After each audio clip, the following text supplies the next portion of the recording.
Hello everyone, this is Teacher Michelle and welcome to another episode of Unang Math. For this episode, our lesson is about solution of an inequality. What does it mean when we say solution of an inequality? We already studied how to find the solution of an equation. If it's solution of an equation, that is the value of the variable that will make the equation equal. Okay, example, if our equation is x plus 2 equals 5, what will be the value of x to make this equation equal? It means x is 3 because 3 plus 2 is equal to 5. Okay, in an equation, the solution or the value of the variable is only one number. And in this example, the solution or the value of x is 3. Okay, what about in an inequality? Okay, let's say the inequality is x plus 2 is greater than 5. Solution of an inequality is the value of the variable that will make the inequality true. Okay, let's say x is 1. If x is 1, then this is 1 plus 2. 1 plus 2 is 3. 3 is greater than 5. This is not true. So it means 1 is not a solution to this inequality. Okay, how about if x is 4? Okay, if x is 4, then this is 4 plus 2. 4 plus 2 is 6. 6 is greater than 5. This is true. So it means 4 is a solution to this inequality. Okay, if x is 5, then this is 5 plus 2, and this is 7.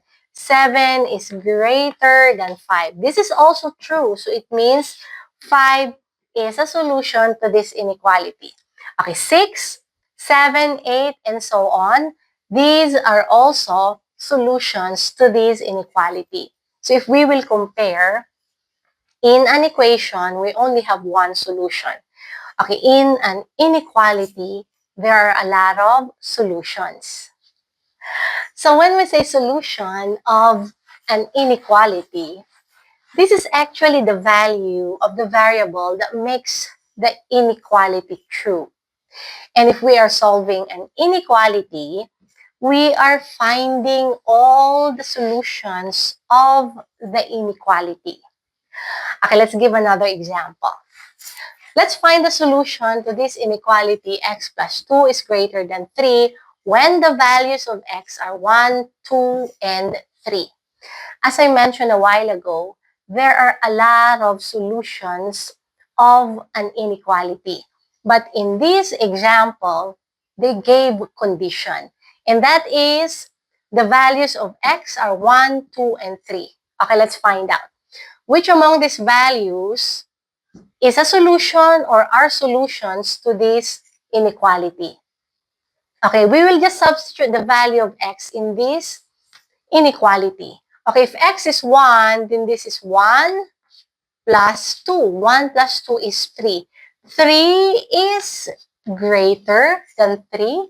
This is not true. So it means 1 is not a solution to this inequality. Okay, what about if x is 2? So this is 2 plus 2. 2 plus 2 is 4. 4 is greater than 3. This is true. So it means 2 is a solution. How about if x is 3? So this is 3 plus 2, 5. And 5 is greater than 5. This is also true. So it means 3 is also a solution. Okay, this time, let's answer this concept check question. The following is the process of finding the solution of the inequality 2x plus 1 is greater than or equal to 3 when the values of x are negative 1, 0, and 1. We will fill in the appropriate value in the box. Okay, just like the previous example, this problem has also condition, and that is values of x are -1, 0, and 1. So let's find out which among these values of x will be the solution to this inequality. Okay, so LHS, this stands for the left-hand side of this inequality. Left-hand side refers to this expression 2x plus 1. RHS, this is the right-hand side of this inequality. And the expression on the right-hand side is 3. Okay, so we will fill in the appropriate box. We will fill in the appropriate value in the box. Okay, if the value of x is -1, let's find out if this is a solution to this inequality. So 2 times -1, that's -2, and -2 plus 1 is -1. Okay, -1 is actually less than 3. -1 is not greater than or equal to 3. So this is false. So it means -1 is not a solution. Okay, what about if the value of x is 0? So 2 times 0, this is 0. 0 plus 1 is 1. 1 is also less than 3. 1 is not greater than or equal to 3. So if the value of x is 0, then our inequality is not true. So this is also false. 0 is also not a solution. Okay, the last value is x. Let's find out if this is a solution. So if the value of x is 1, so 2 times 1, that's 2. And 2 plus 1 is 3. Okay, 3 is equal to 3. And 3 is greater than or equal to 3. So this is true. So it means 1 is a solution to this inequality.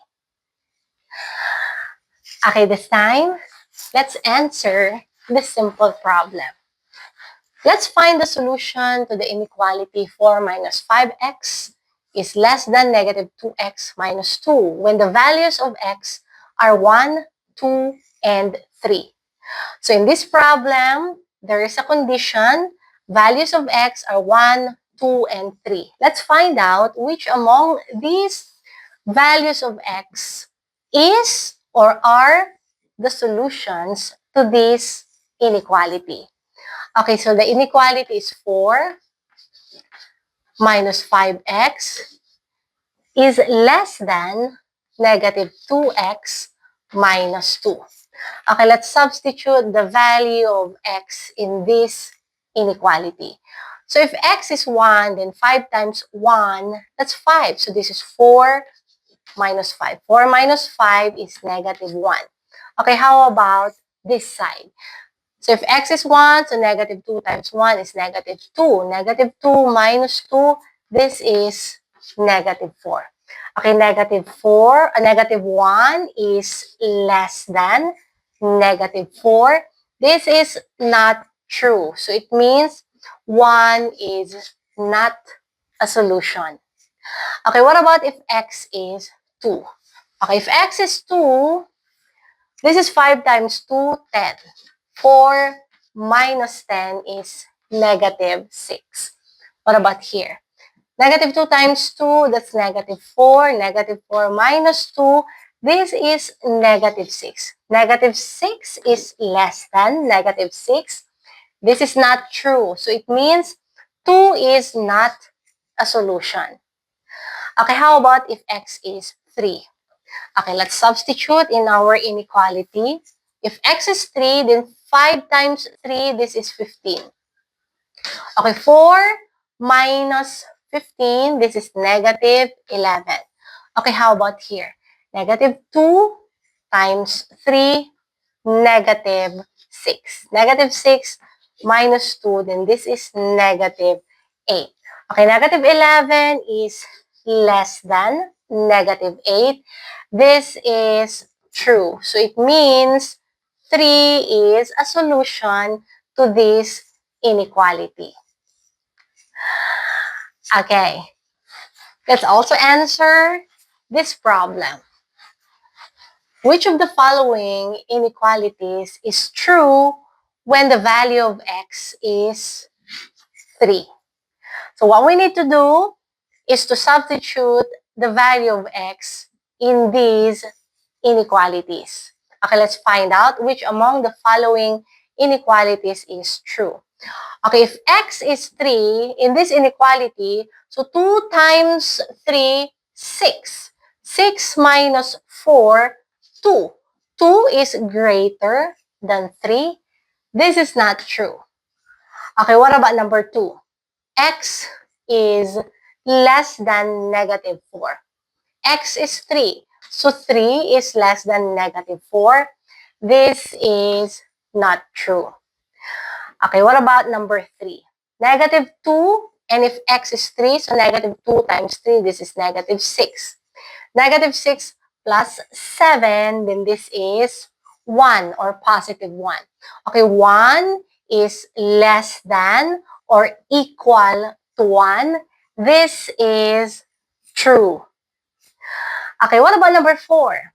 0.3x plus 0.2 is less than 1. Okay, substitute the value of x in this inequality. 0.3 times 3, then this is 0.9. 0.9 plus 0.2 is 0 or 1.1. Okay, 1.1 is less than 1. This is not true. Okay, what about number 5? X over 6 plus 1 over 2. This is less than 0. Okay, let's find out. X is 3. So 3 over 6 plus 1 half. Okay, we have to make the denominators the same. This is 3 times 3 times 3. So this is now 3 over 6. So 3 over 6 plus 3 over 6 is 6 over 6 or 1. Okay, 1 is less than 0. This is not true. So in this problem, which of the following inequality is true? We have number 3.